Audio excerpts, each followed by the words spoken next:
کہ 21ویں شب میں یہاں خواجہ مسجد میں ختم قرآن پاک کا پروگرام مل تک پہنچا. میں ابھی وفات صاحبان کو مبارکباد دے رہا تھا اپنی طرف سے بھی اور آپ سب کی طرف سے. میں ہمارے جناب عتیق الرحمان صاحب، طارق صاحب اور فرقان صاحب، ان کو اور آپ سب کو مبارکباد دیتا ہوں. اللہ سبحانہ و تعالیٰ ان کا قرآن سنانا اور آپ سب کا سننا اپنے دربار میں قبول اور منظور فرمائے. بہت بڑی رات ہے آج.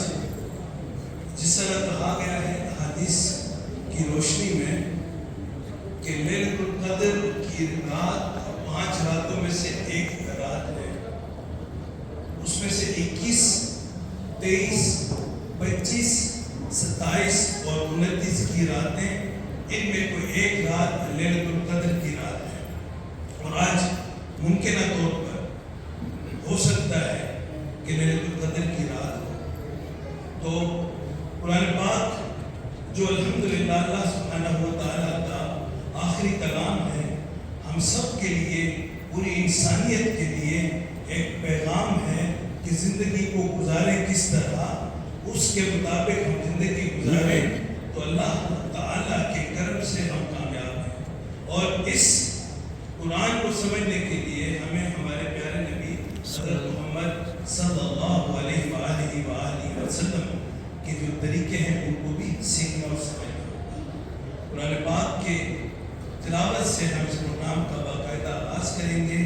میں بلاؤں گا حمزہ خان محمد حمزہ کو کہ وہ آ کر کے اللہ سبحانہ و تعالیٰ کا یہ پیارا کلام، یہ پیارے پیارے بچے ماشاءاللہ حفظ کر رہے ہیں، ان کی آوازوں میں ہم سنیں گے. اور آپ سب بڑوں سے یہ گزارش ہے کہ ان کی استادگی ضرور کیجیے. سبحان اللہ، ماشاء اللہ، جزاک اللہ. ان سے ایک تو آپ کا فائدہ ہے کہ اللہ کے کرم سے آپ کے لیے جنت میں درخت لگیں گے، دوسرے بچوں کے لیے بھی انشاءاللہ بڑی حوصلہ افزائی ہوگی. تو یہ ہیں ہمارے ننھے حافظ خان محمد حمزہ.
لیسن بھی چل رہا تھا تو آج آخری دن تھا. اتفاق سے انہیں کے ساتھ میرا لیسن تھا تو میں نے ستوان سے کہا کہ بیٹا آج کیا سنائیں گے. پھر انہوں نے مجھے بتایا جو نعت مجھے بھی بڑی پسند ہے, آپ سب کو بھی بڑی پسند ہے. نعت کوئی بھی ہو ہم سب کو ہی پسند ہے, جس میں پیارے نبی کی تعریف ہوگی وہ ہمیں پسند کیوں نہیں. تو ان سے میں نے کہا کہ بیٹا ایک دفعہ کلاس میں ریویژن پیریڈ چل رہا تھا تو میں نے کہا یہ پہلے ایک دفعہ سنا ڈالو. تو مجھے اس وقت بھی بہت مزہ آیا اور انشاءاللہ اب جب آپ سب مل کے ہم سنیں گے تو اور مزہ آئے گا. ہم نے آنکھوں سے دیکھا نہیں ہے مگر ان کی تصویر سینے میں موجود ہے, جس نے لا کر کلام الہی دیا وہ محمد مدینے میں موجود ہے. تشریف نے سب خوش آمدید.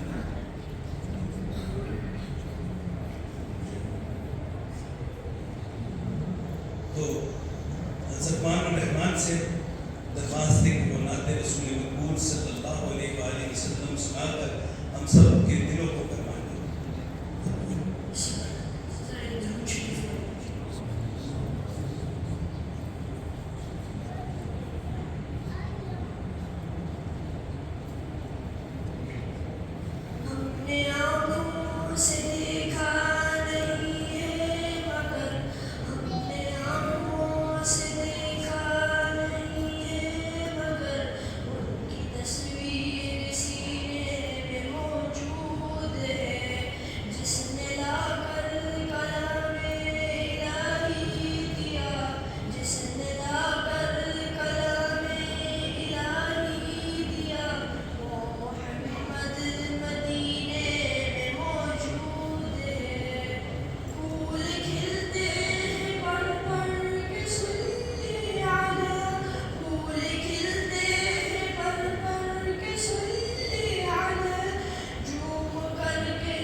مدینے سے نکلتا ہے تو اس کی حالت کیا ہوتی ہے. کسی اور شہر میں جاتے ہیں, ہم اپنے ملک جاتے ہیں, وہاں سے آتے ہوئے بھی بہت سے ہم شکر کر رہے ہوتے ہیں کہ آپ شہر سے نکل آئے, لیکن مدینہ طیبہ سے نکلنا کچھ ایسا منظر ہوتا ہے کہ جو میرا بھائی گیا ہے اس کو تو اندازہ ہے اللہ پھر لے جائے, جو نہیں گیا اللہ ان کو بھی بار بار لے جائے. میں ایک چھوٹی سی بات کر کے اس کی سارے تشریف لا چکے ہیں. آج کے حوالے سے چونکہ آج 20واں روزہ تھا تو بچوں کو بھی پڑھا رہا تھا آج دن میں بنتا ہے کہ 20ویں روزے والے دن نبی پاک صلی اللہ علیہ وآلہ وسلم سن 8 ہجری میں مکہ المکرمہ میں آتے ہیں. ایک فاتح کی حیثیت سے اس شہر میں کہ جہاں کے لوگوں نے انہیں ان کے صحابہ کو ان کے بچوں کو تکالیف دی. ہر ممکن طریقے سے انہوں نے کوشش کی کہ نبی صلی اللہ علیہ وآلہ وسلم کی جو دعوت کا کام ہے یہ روک دیں. ان کو لالچ بھی دیے, ان کو خوف بھی دلایا, کیا کچھ نہیں کیا. آخر کار اللہ کے حکم سے مکہ المکرمہ سے مدینہ منورہ کو تشریف لے جاتے ہیں. وہاں پر بھی کفار پولیس ہوتے ہیں. رمضان مبارک 17 رمضان مبارک 2 ہجری کو بدر کے مقام پر پہلی لڑائی بھی ہوتی ہے.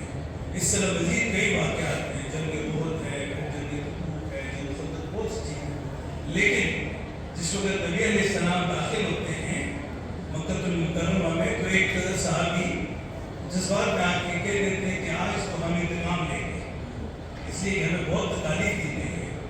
نبی صلی اللہ علیہ وسلم کہتے ہیں کہ نہ آج انتقام کرنے، آج تو رحمت کا دن ہے، سب کو معاف کر دیا۔ دشمن قابو آ گئے، ان کے وہ سروں کے مینار بنا سکتے تھے لیکن انہوں نے معاف کر دیا۔ اللہ پاک کرے ہمارے بیچ میں بھی نبی صلی اللہ علیہ وسلم کی سنت تازہ اور زندہ ہو جائے، ہم بھی چھوٹے چھوٹے معاملات کے لیے ایک سے کو معاف کر دیں۔ گھریلو معاملات ہوتے ہیں، دوستوں کے ساتھ، رشتہ داروں کے ساتھ، گھر والوں کے ساتھ، اس میں اتنے ہم آگے چلے جاتے ہیں کہ معافی کے دروازے بند ہو جاتے ہیں، جبکہ نبی صلی اللہ علیہ وسلم کی سنت کیا ہے؟ دشمن قابو آیا، اپنے بھی دشمن تھے جنہوں نے ان کو مارنا چاہا، ان کو بھی معاف کر دیا۔ اللہ سبحانہ وتعالیٰ مجھے آپ کو سب کو پیارے نبی صلی اللہ علیہ وسلم کی جو پیاری پیاری سنتیں ہیں ان پر عمل پیرا ہونے کی توفیق دے۔ آمین۔ مفتی صاحب تشریف لا چکے ہیں اور مفتی صاحب سے اکثر میں فرمائش بیان کرواتا ہوں، کوئی آج ان سے میں نے نہیں کہا ہے لیکن ابھی میری فرمائش ہے اور الحمدللہ ان کو عزت دے۔ عمر میں شاید میں جاتا ہوں، علم میں بہت زیادہ ہے، مفتی صاحب میرے استاد ہیں، میرے بڑے بھائی جیسے، عمر کے حساب سے نہیں، علم کے حساب سے ہمیشہ شفقت فرمائیے۔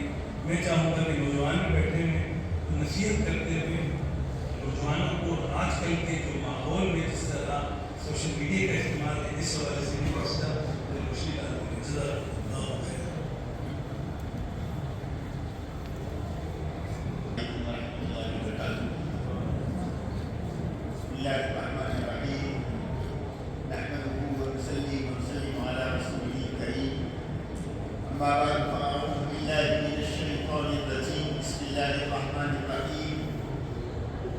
والذين تبوأوا الدار والإيمان من قبلهم يحبون من هاجر إليهم ولا يجدون في صدورهم حاجة مما أوتوا ويؤثرون على أنفسهم ولو كان بهم خصاصة ومن يوق شح نفسه فأولئك هم المفلحون۔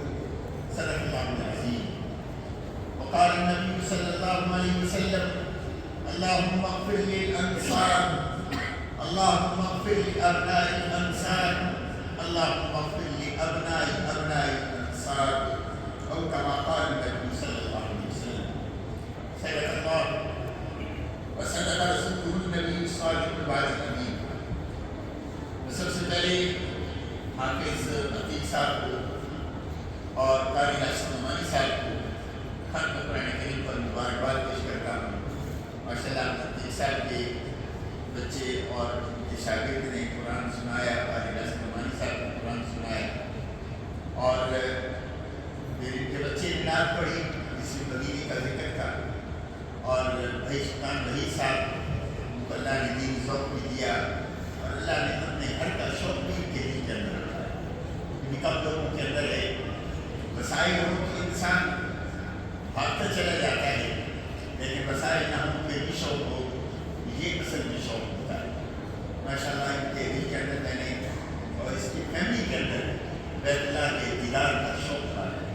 اللہ ان کے اس شوق کو مزید تقویت بھی دے اور پورا کرنے کا اللہ ان کو مواقع اور اسباب بھی دے۔ جو آیت میں نے آپ کے سامنے پڑھی، پورا قرآن آپ نے سنا، قرآن کریم کی ہر آیت اپنے اندر پیغام رکھتی ہے، قرآن کریم کی ہر آیت اپنے اندر ایک تاثیر رکھتی ہے۔ قرآن کریم کا پیغام آفاقی ہے۔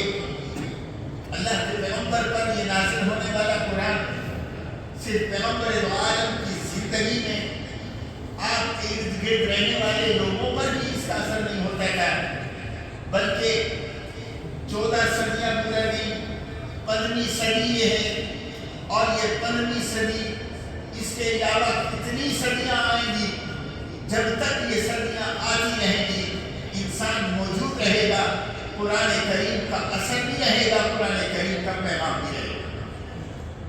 اللہ نے نقش نہ کھینچا اس منظر کشی کی، اس وقت کی جب اللہ کے رسول علیہ السلام قسم پرسی کے عالم میں تھے۔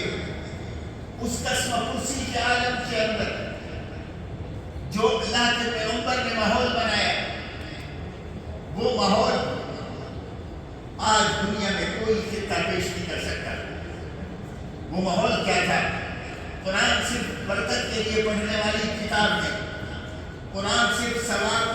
کے لیے سنی جانے والی کتاب نہیں، قرآن صرف مردوں کو بخشوانے کے لیے پڑھی جانے والی کتاب نہیں، قرآن دلوں کی دنیا کو تبدیل کر دینے والی کتاب ہے، قرآن سوچ اور فکر کو تبدیل کر دینے والی کتاب ہے، قرآن انسانوں کی زندگی کے روح کو تبدیل کر دینے والی کتاب ہے، قرآن نے بڑوں بڑوں کو جن کو اپنی شاعری پہ ناز تھا، جن کو اپنی قوت پہ ناز تھا، جن کو اپنے خاندان پہ ناز تھا، ایسا عاجز بنایا کہ جب قرآن کو انہوں نے پڑھا تو کہنے لگے قرآن کے بعد اب شعر کہنے کی ہمیں ضرورت نہیں ہے، قرآن کے آنے کے بعد اب ہمیں اترانے کی